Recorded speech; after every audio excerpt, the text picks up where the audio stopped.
Okay, so let's talk about MultiVersus in 2024. The game went offline for about half a year or so. The game came out and they said it's open beta, so they shut down all the servers and they came back a couple of months later, totally revamped the game from the ground up in terms of like progression and even adding some characters and changing up how the game is played in general. So what do I think about the game, how it was before, and how do I think about it now? Basically, I'm gonna hopefully answer, is it worth playing? First of all, this is MultiVersus. This is a free-to-play with lots of microtransactions, a platform fighter. So you have stuff like DC, you have like Cartoon Network stuff, you have like the Matrix, Jason. There's a lot of properties here, and there is definitely a ton of potential here. So in terms of roster and cosmetics and animations and stuff, the game has that. You know, it has lots of voice acting and just a lot of cool teases and things. So visually, the game is fine. I think it's just missing something, and I don't know what that particularly thing is. But when I play Smash, or even, you know, just like any other platform fighters that are kind of successful, it has something that this just doesn't have. I mean, it has the hit stop, it has the cool fun and cool, you know, animations when your character gets knocked out and things like that. There's just something that it's pinpointing. I just don't know. But it's all about the gameplay, right? Visuals are second nature. So how is the gameplay and how does it work? Well, it being a platform fighter, you're primarily, you know, you have unranked, you have ranked later, and then you have the single player mode, but I guess I'll just talk about the PvP right now. So it's either 1v1 or 2v2 with you and a friend or a partner. You got to choose any of your characters that you have unlocked. And yeah, you have to unlock them via playing the game, grinding it out, or simply buying stuff with the premium tokens. But once you go in, your character has a basic attack.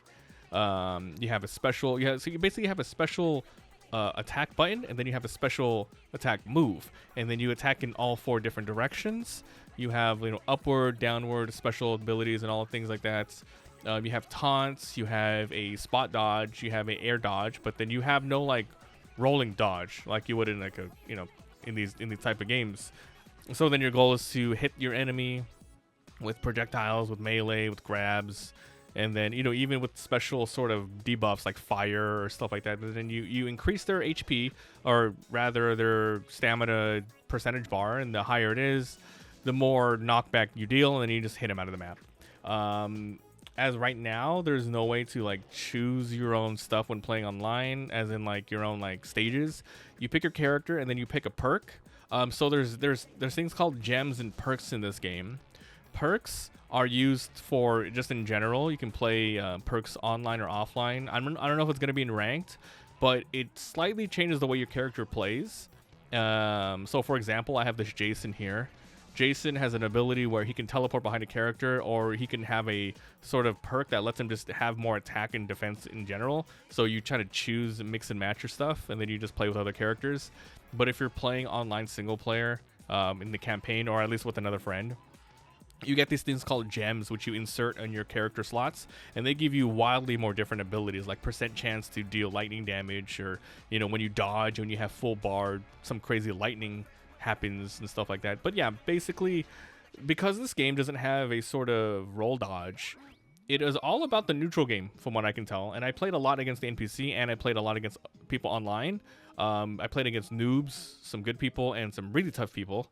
But yeah, it's all about the neutral. It's all about learning your character's cooldowns. And you know, it seems pretty basic, but in a game like Smash, for example, there is a lot of rolling. There's a lot of spot dodging. There's a lot of air dodging. This one, okay, so this game has a spot and the air dodging.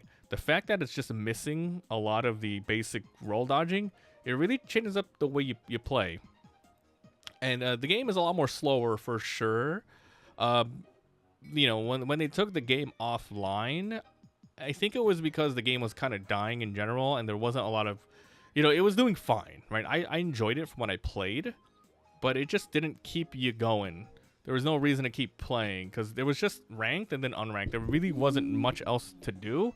But as soon as the game came back, they added a lot more sort of things to do. First of all, there is a crap ton of different currencies. You have Gleamium, which is the premium currency. You have Legacy premium currency.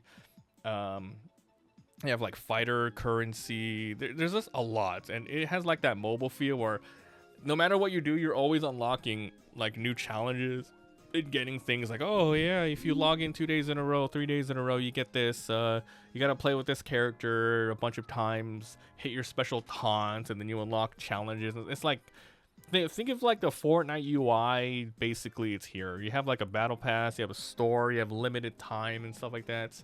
So it's not really.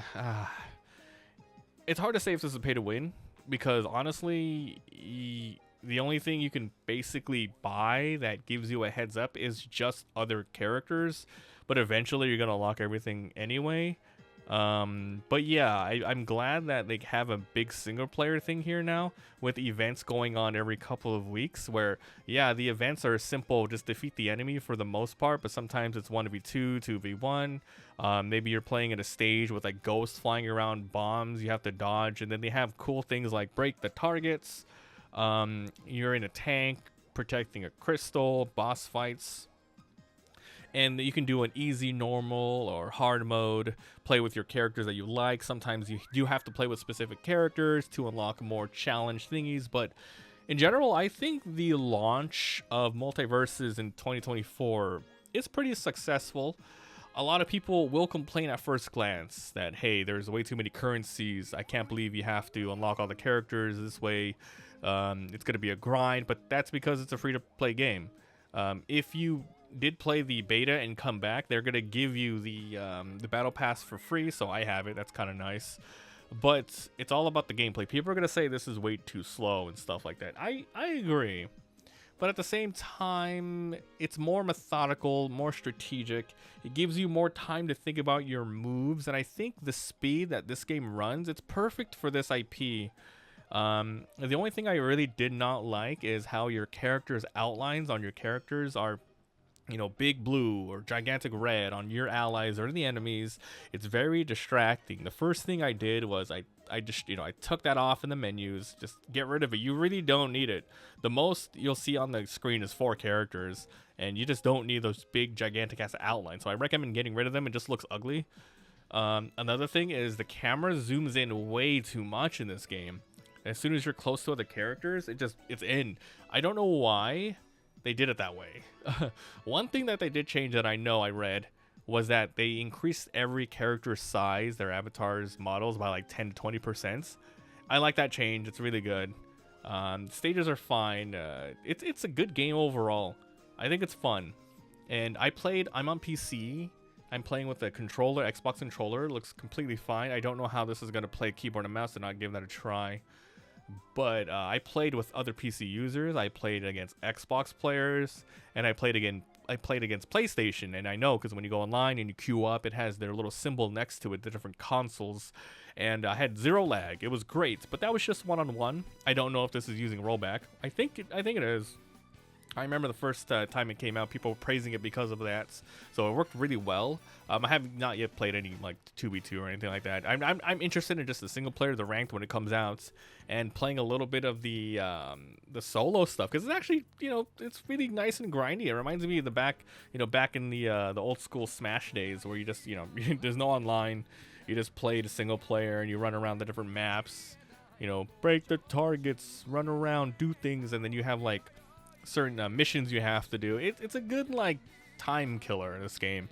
You could absolutely play worse, and honestly, it's not Smash. It's no way gonna compare to Smash's fluidity, you know, how good that is, the charm, the absolute polish that game has, but that game had decades to perfect. While this game, you know, I think it's completely fine if you're looking for another platform fighter. You can do worse. As opposed to some of the ones that are out right now, like the Nickelodeon All-Star Brawl, I think I'd rather play this game than the All-Star Brawl. And a matter of fact, I'm probably going to be doing the dailies and stuff, because you can unlock characters like the Joker and Agent Smith that I'm pretty excited to do. So that's my initial impressions. Obviously, I can't give you like, oh, a year later, how is the grind? You just don't know. But I'm going to try my hardest to play this completely free to play. And we'll go from there, and we'll see how like gougy they are in terms of like, hey, if you don't pay this much, you're gonna miss out on this specific costume or whatever for life. I mean, costumes are fine, right? But I guess all about the characters. But yeah, all the fun NPC little dialogues. It's just fun, right? So I think they did a good job. Some people are gonna, once again, I think some people are still gonna hate on the game, but I think it's a completely fine, free-to-play platform fighter that the devs who work on this, they brought it down for a reason. They want to relaunch it because they have a lot of backing on their on the development team. They have a lot of expectations and a lot of IPs. I mean, they came back really strong with Jason and all that stuff and the Joker, so I cannot wait to see what else they come with. And to give you guys a little bit of a preview, there's a lot of IPs they have, like a ton. And they have a bunch of stages in the game that are kind of like, you know, like maybe like previews, right? They have Townsville, so the Powerpuff Girls, right? They have Dexter's Laboratory, so maybe Dexter or Dee Dee in general. But I can't wait, dude. Like, they have the Harry Potter license, don't they, WB? So maybe they can bring in, like, Harry Potter or Lord of the Rings and give me Gandalf or something. That would be so cool. But anyway, I enjoy it, so I recommend it. It's free to play. You got really much else to lose, you know, except a little bit every time. But like I said, it's completely fine. It's a little bit of a slower paced game, but that's not a bad thing. It just means you have to be more strategic and every move counts. So that's it. All right, thanks for watching, and we'll see you guys next time. Bye.